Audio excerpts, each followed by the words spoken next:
Ito guys, yung Tianggian dito sa Baguio City.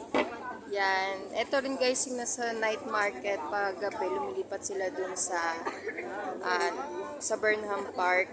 Yan. Dito guys, makakabili kayo ng murang prutas.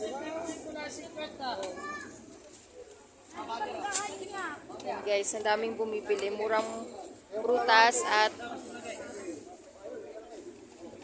murang gulay. 30 pesos.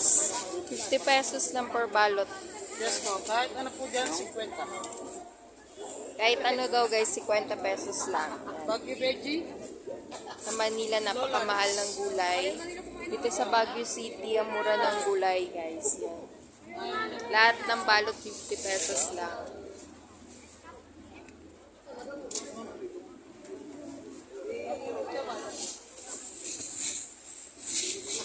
Yan, ang gaganda ng gulay pa.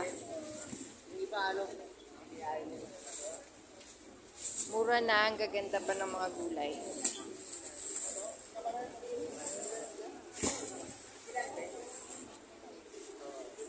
Ano yan, sariling farm ng West Philippine farm.